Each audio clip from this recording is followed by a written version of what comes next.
And welcome into another episode of Tiger Territory, part of the Foul Territory Network, a Detroit Tigers podcast. I am Kieran Steckley. With me, as always, the man who had no problem getting his credential at winter meetings now. He is Cody Stavenhagen. How you doing? Well, there are certain ridiculous things I just don't say, and that kind of helps with making sure you get credentialed. Well, look, and thank God you did get credentials because we got a lot to get to. We're only what, a handful of hours. They might pull my credential after this podcast. I don't know. We got a Yeah, lot to talk about. yeah, so we gotta get it all. It's gotta be the best one we've ever done. So you're only a few hours removed from hearing from the Tigers brass, including, of course, Scott Harris, who was not present for GM meeting. So this is our first time to hear from him and parse through his words that are carefully crafted. I'm assuming that, I don't know. I wasn't there. I'm assuming he was very forthright. He laid out his entire plan.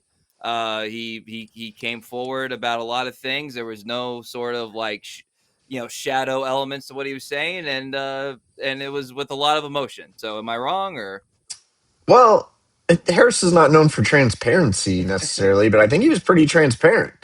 It's Okay. pretty clear that they don't want to do much of anything that any of our listeners are going to find fun. There was really no hiding the ball about that, and he did explain it all in his usual kind of tone. So we can start anywhere. I guess we should start with Tarik Skubal because at winter Yeah. meetings, that is the buzz. That is what everyone is talking about. Everyone I see stops and asks, Everyone. "Oh, you think they're going to trade Skubal?" And I can give the same answer, the same thing that's been written in a million columns, like we've talked about. Probably not, but you never know. And Scott Harris was kind of asked about this a little more in the lens of, look, there's a lot of noise. Is any of this real? And his answer, he talked about why he hasn't been talking about it. He explained his no comment. And he did, though, go on to say, I've been pretty clear since I've been here. I don't believe in untouchables at any level. So, anyone in our organization at any level, it's not a commentary on Tarek specifically, sort of a blanket team building approach. I think I can't do my job without listening. I can't do my job without exploring anything that may or may not have legs. Some are maybe very likely moves, and some are going to be extremely unlikely. But you can't actually fully vet those opportunities unless you are willing to listen. So that's how we're doing it. That's the quote from Scott Harris. That is Scott Harris saying, "This is why I haven't shut anything down, because as a policy, I'm always going to listen." So this doesn't tell us anything new other than what we said. The Tigers are listening. Clearly, they are willing to listen. I've got no sense that they are close to any sort of deal. But it was a little different than the no comment we've got from Scott Harris in the past. Yeah, I mean, like if you follow Scott enough, like we do and a lot of fans do, like you can get a pretty good guess as to what he's gonna say and how he's gonna lay it out, and like he's gonna use a lot of I mean, he literally right there blanket terminology, and he used the word blanket approach there. By the way, I guess that means that Melton's not untouchable either. So I just wanted to get that out there as well. So in regards to the Scooble thing, it just seems like at this point, because again, I got that question this weekend too. It would, I think, there would have to be some sort of seismic shift in what everybody like, and what would be chalk circumstances for this to even get off the ground. Because I am under the impression, and I would love for anybody with sources to tell me I'm wrong. I am under the impression that there is not anything even close to being off the ground in terms of an idea, a desire to even trade for Tarik Skubal, much less like trade him away. And I read so many articles. I think it was Bob Nightingale. So if I get this wrong, I do apologize. I've read so many articles to try to purse through all the terminology and what people are saying. But it was like the asking price is going to be high. We know that. But he put it so frankly. But how much are you really willing to give up for what will amount to 32 starts plus, anything in the postseason? And when you put it like that, I just don't feel like there's a lot of teams that are going to feel the need to do that, especially Cody. And this is a point that we don't always bring up. But a lot of these teams that, in theory, would want to or have the goal to trade for Tarik Skubal are probably going to be in the Tarik Skubal sweepstakes anyway next off season if everything goes as expected and he becomes a free agent. So you're thinking, can we just get him without giving up anything for the price of 32 starts plus potential postseason? And when you put it like that, again, this is a Tigers podcast. We talk about from the Tigers' point of view, and that's obviously what we're trying to do. But from the other team's point of view, I just don't even see like it's probably even less likely from a lot of teams that actually like, fans and commentators and journalists that cover these teams that like there's actually going to be any sort of momentum because let's be honest, dude, like at this point in the offseason, if there was a 1% like trade completion, we would have something more than everybody saying the same line over and over and over again. And it's fun fodder. I understand it. I'm not like trying to be critical of the conversation piece because it is cool that, a Tigers guy is at the center of the baseball conversation. I will admit that. But at the same time, I'm like, as the days go by and the same verbiage is repeated, I'm just kind of taking it all like less seriously, if that makes sense. From the other team's Yeah, point of view. I think the only way it's going to happen is if there's some other movement on the market. If there's a team, the Mets being a great example, that is chasing a Framber Valdez or one of the other top starters, and they don't get him, and then there's nowhere. Then you can go one of three places. You can sit there and do nothing, which if you're a big market team, that doesn't really fly. You can dip into the middle of the market, which, as we've recently discussed, is full of snake pits and traps. Or you can trade some prospects and you can go get the best pitcher in the game. There's not a pitcher on the market that is really comparable to Tarik Skubal. There are some alternatives that will cost you money, but not prospects. If the right team misses out on a Valdez, a Suarez, would they consider turning towards Skubal with a new level of aggression? That, just to me, that's not a report, but that to me is the only thing that really makes sense for how a deal would get off the ground.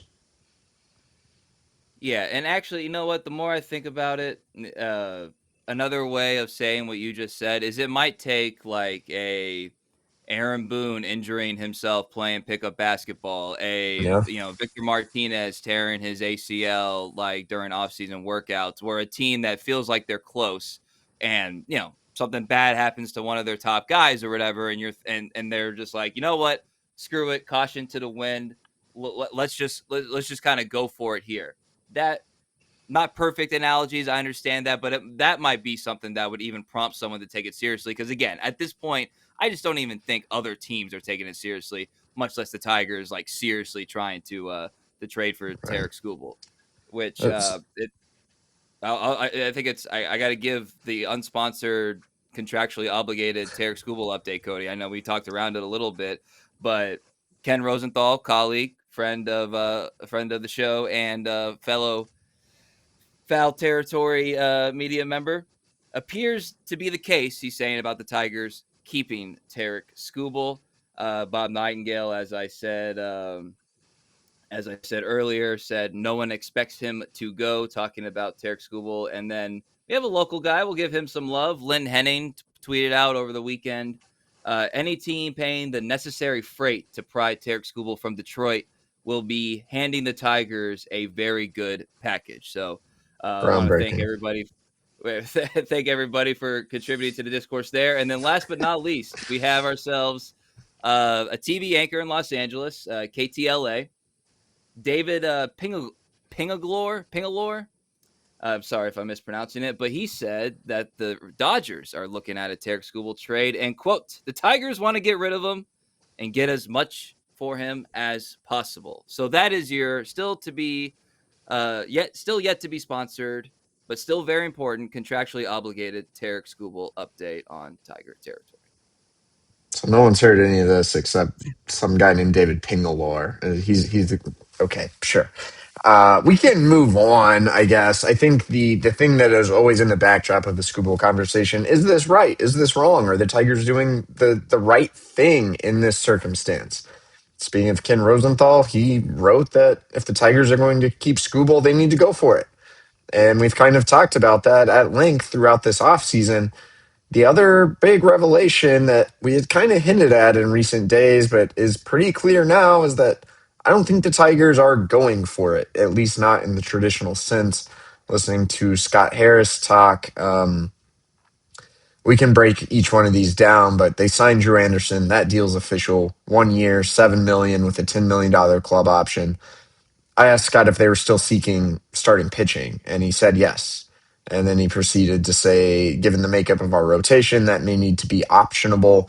That may need to come on minor league deals. So that doesn't seem to bode well for the idea of getting Framber Valdez to Right. Detroit. Even the Michael King idea, he's not optionable.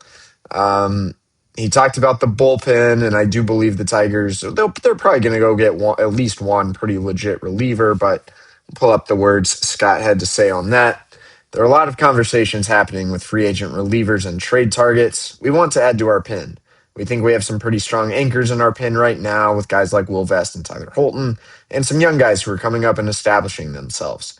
I will also remind everyone Major League bullpens are built in a variety of ways. Sometimes it's free agent signings, sometimes it's trades, sometimes it's development, sometimes it's minor league free agent signings or waiver claims.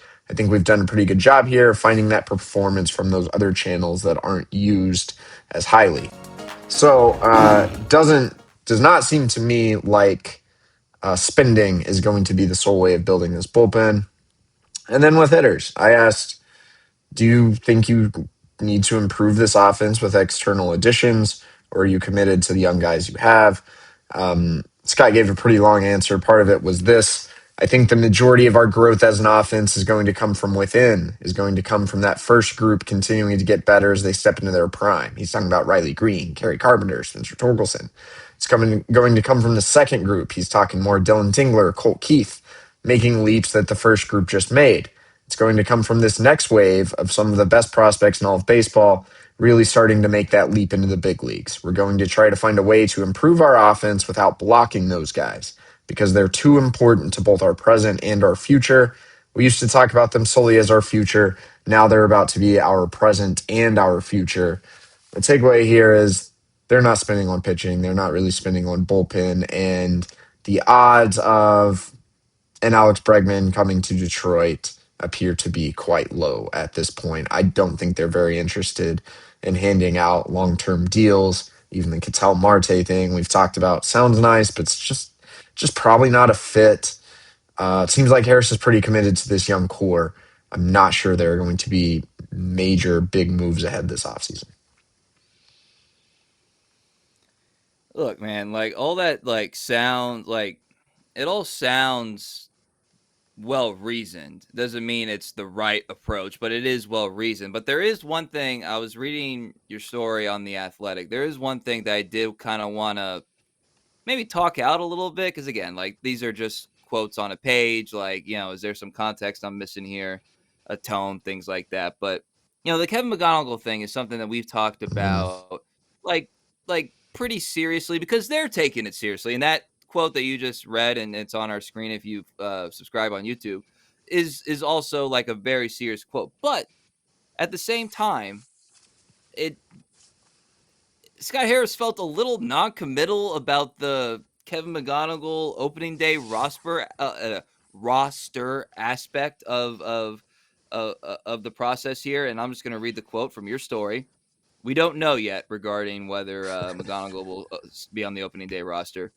We haven't figured it out. Part of it depends on the makeup of the team. Part of it depends on Kevin's preparedness to be on the opening day roster. There are a lot of factors that go into it. Could we figure it out now? Yeah, probably. But we're just focused on other stuff right now, and we'll probably get to that once the roster is fully baked. Okay, so my gut on this, and please tell me like where I'm off here. My gut on this is I kind of would like those things like reversed.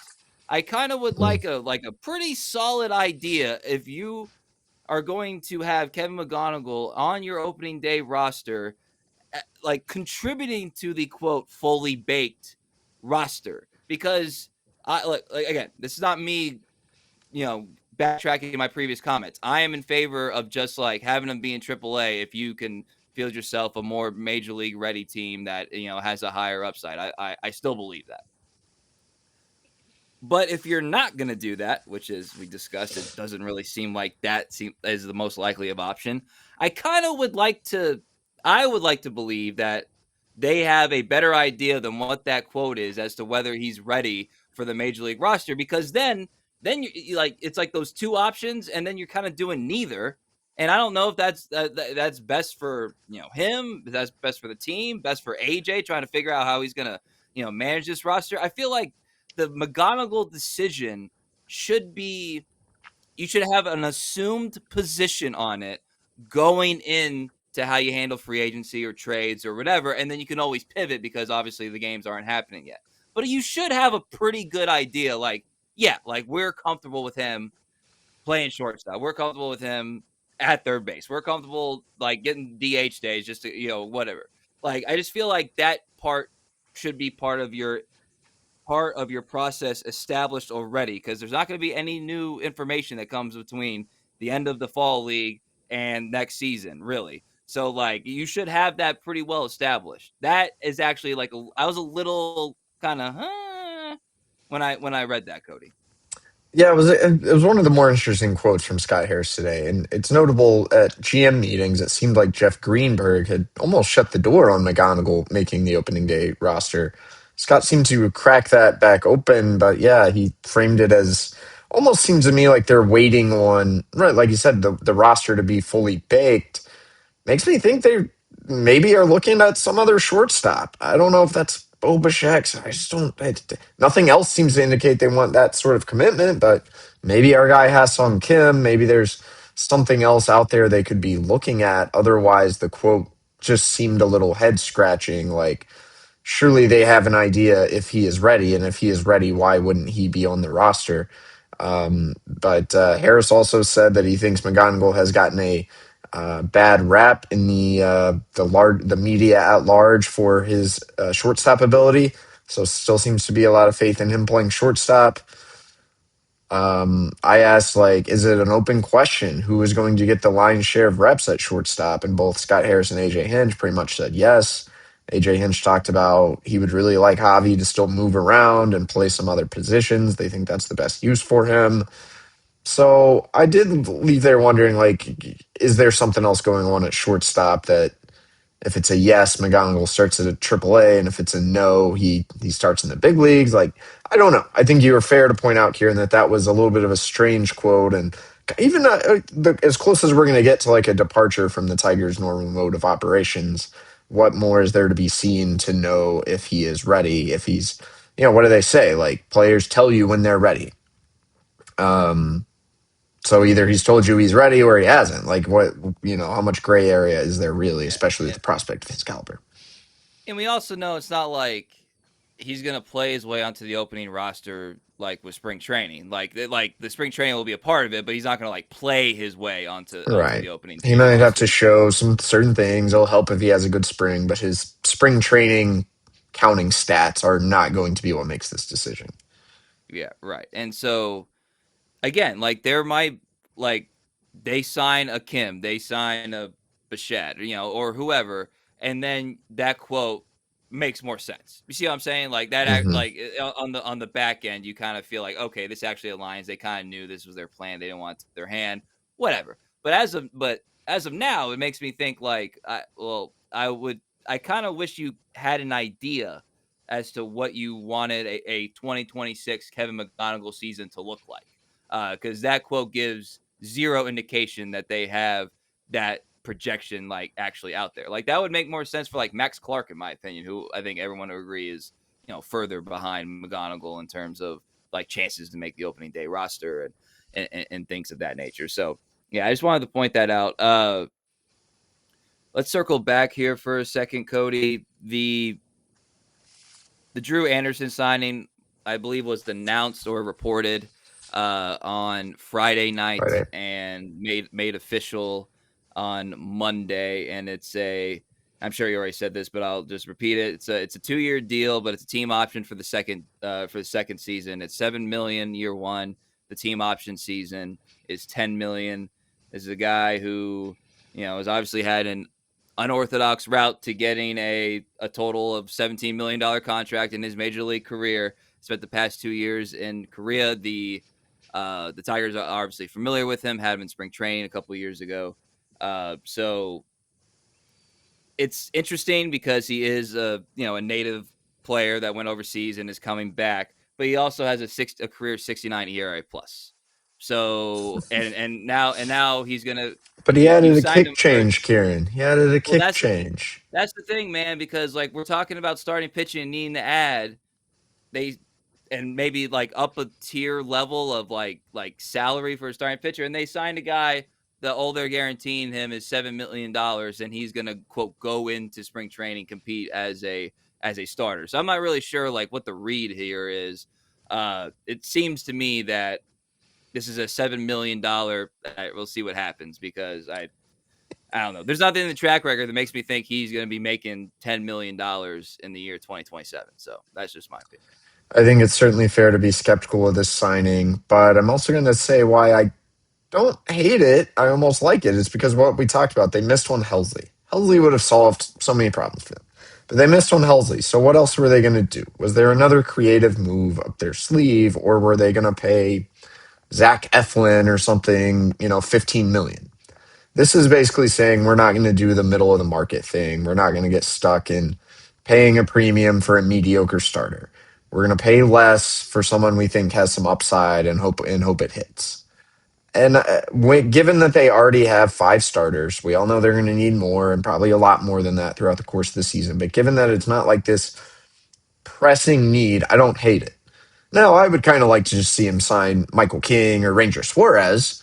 So that's the other thing. Like, you could just sign a high end starter. That's also avoiding the middle market. But that's beside the point. They're not going to do that, it doesn't seem like. So this is like the next best thing. I think I would rather have this than paying 230 million for some guy who's just going to give you a 4.5 ERA. Drew Anderson. I don't know if this is going to work out or not, but it's ultimately, even though 7 mil, it's not nothing. It's ultimately kind of low risk, and although they would like him to be a starter, he does have some relief experience. He could always go that route at some point in the year if need be. So, look, there's nothing to get excited about, but it is what it is. I see the rationale behind it. Yeah, I mean, death taxes and Scott Harris signing pitchers to 1 year deals with team options for a second year. So At least one fans. league source referred to Drew Anderson as a steal. So There you there's some go. people who like him. There you go. There you go. Uh, let let's get to the Bregman piece of this too, Cody. This isn't necessarily even like specific to the Tigers. The combination of top end like free agent available like this offseason and kind of murkiness as to what and who is involved in his market is actually kind of impressive. Like we're getting like a lot of momentum and kind of news on like Schwarber. We're getting a lot of momentum and kind of like news on Kyle Tucker, even Bichette, to a certain extent. But the Bregman thing, you're getting like little reports that teams aren't gonna just get into the sweepstakes. They might have to circumstantially get into the sweepstakes after the market kind of settles a little bit. It's very odd, Cody. It's very odd. I mean, I don't know if you have anything to add there, but I just feel like it's worth noting that it's not like you're not getting reports of like teams are lining up to try to get Alex Bregman. It's just like these teams are interested or having talks or whatever is kind of the extent of what we're Yeah, getting, it's not a including ton Tucker. different from where Bregman's market was at last offseason, though. It just took a while for things to pick up for him, and for some of the top end guys. In this case, I think everyone's waiting to see what the Red Sox are going to do. I think they kind of have first dibs. And if they don't get him, then what happens? That's when you hear these other teams connected to him, the Cubs, whoever. Yeah, the consensus right now is that there's the chances of him going to Detroit just aren't high. And just to protect sourcing, I'm not going to be able to say quite everything I know, but I'll just say, like, I think maybe we should be taking our minds off Alex Bregman. Just don't think it's going to happen.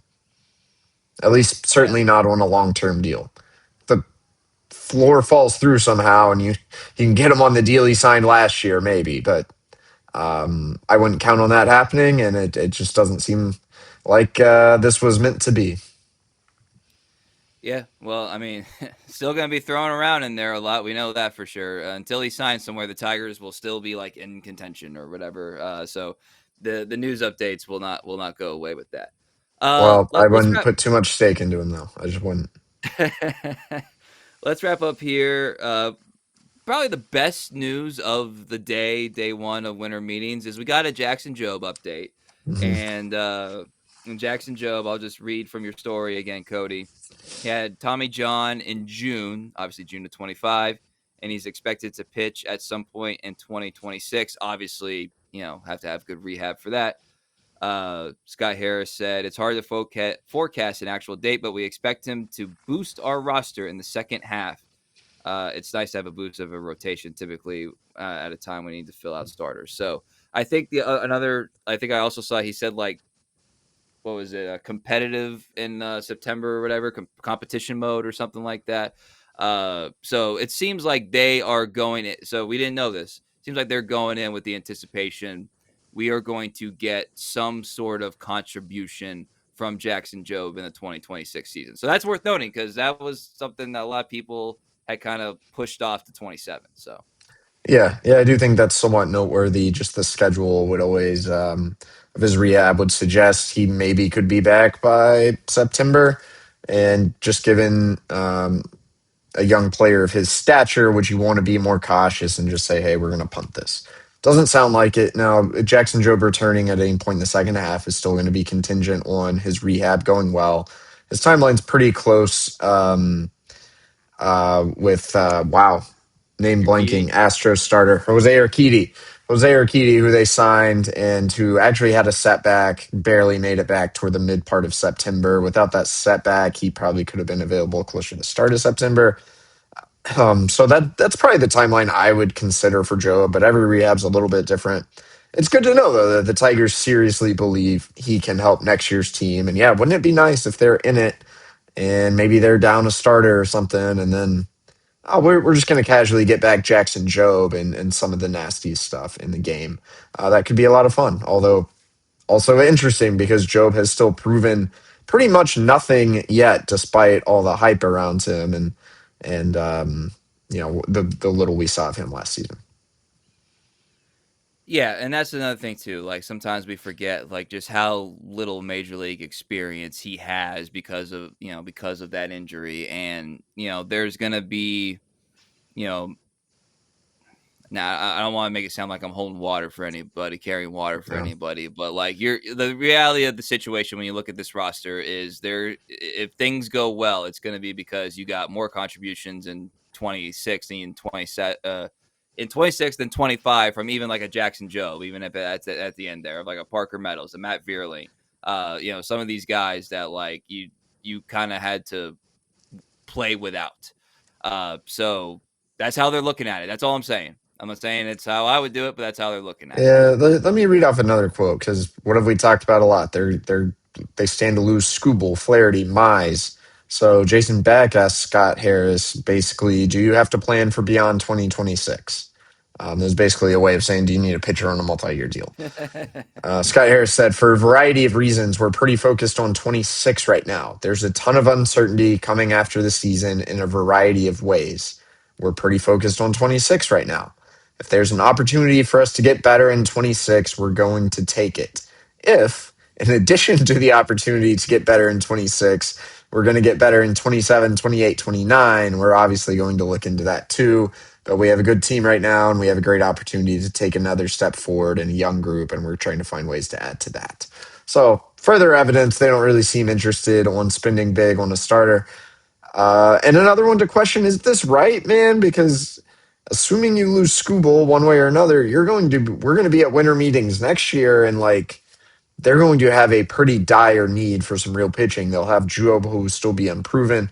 We'll see how the year goes for Troy Melton. Maybe that could be great, maybe not. You will have Reese Olson.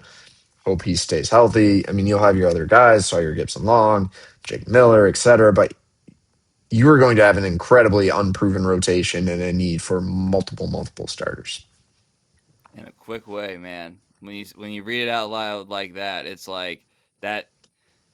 I'm surprised. I mean, I get again, he's like foreshadowing labor uncertainty, which I guess could play a role in not wanting to spend on pitchers in their 30s or whatever. But that one surprises me. I think it would take some foresight and some planning to make sure you have reliable pitching options so that you're not in that hard spot next year. I'd be cool if it meant the offense got a whole lot better in 26. Like again, if you're really focused on 2026, If I you're kind of focused want on some action. 2026, you could like sign players. So Yeah. all their words say they're not focused on 2026, except that answer. I'd like to say some of that's unbelievable, but it's not. One thing about the Tigers, they're at least, I guess this is an example of being a little inconsistent, but they're pretty damn consistent in their thinking. They're not changing their ways right now. They are looking toward the next wave of prospects. And let me tell you, Scott Harris has a lot riding on that. We'll see what happens this year. They're still going to have a good team. The fact the AL Central, no one's doing much of anything, that probably only enables the Tigers to not feel like they have to do a lot and they can still make the playoffs and have a good shot. But there's going to be a lot riding on this next wave of prospects that seems like Harris is maybe foregoing the chance to add to a really good team right now in the moment. The next wave of prospects and specific to what they can control, they being in the front office, your projection models and science divisions, player development stuff. A lot riding on that because in addition to just hoping these prospects hit, which is far from a guarantee, just in general, blanket statement there, Scott. You also need some development into of the major league ready guys, the prime guys, as we talked about earlier, and you need some assurances that they can actually have a sustainable uh you know offensive production base, which you would like to think they have, but high strikeout Riley Green, not long track record Spencer Torkelson, uh platoon Kerry Carpenter. It gets Exactly. it, It it just gets you're scary banking on fast. talking about those guys entering their primes. Riley Green, although he hit 36 home runs, had a worse year than he did a year ago. And we all know the concerns about his body. Spencer Torkelson, spotty track record. Like, Dylan Dingler could be really good. Colt Keith seems to be ascending. But yeah, like, what is the prime for any of those guys? Do we really know? And not that long ago, Riley Green and Spencer Torkelson were two of the best hitting prospects in all of baseball. What if Kevin McGonigle gets up here and he's great, but he suffers a couple injuries and he starts moving around like Riley Green and he has to move to first base? And what if, one of these other guys is just a little more like Torkelson? He has to get sent down a couple times. Like we just went through that with this wave of players. The profile, I will give Scott Harris this. They've built a better profile with the prospects coming up the system. A lot of bat to ball, a lot of contact, good batted ball data. Maybe they're a little safer in that way, but it is still risky in a way. You want to call Scott Harris risk averse? It is in some ways a It's a risk. risk to bet as much as he has on this next wave of guys coming up. And in the meantime, we all just get to kind of hang out this winter because I don't think there's going to be a lot going on. I'll tell you what, man. That they say life comes at you fast. You think you have a perennial playoff team, and the the trapdoor can come on you fast too. I mean, I obviously hope that doesn't happen, but we've seen this over and over and over again. That's one of the references that Ken made in his column too. Nothing's guaranteed. Nothing is guaranteed except for death taxes and pitching contracts with a team option for the second year. All right. You can follow us on X, formerly known as Twitter, at Cody Stavenhagen. I'm at Kieran _Steckley, pod page at Tiger Territory _. Exciting announcement. We have another discount code for TigerTerritoryShop.com. If you use code HOLIDAY, that is good for 10% off. And there's also going to be a link in the description of this episode. You can just click and it will automatically be in your cart if you get something from our store. So I hope you guys take advantage of that. Thank you to everybody who has followed along so far and continues to follow along. We'll be back for a winter meetings wrap up later in the week. So for Cody Stavenhagen, I'm Kieran Steckley. Everybody have a great day.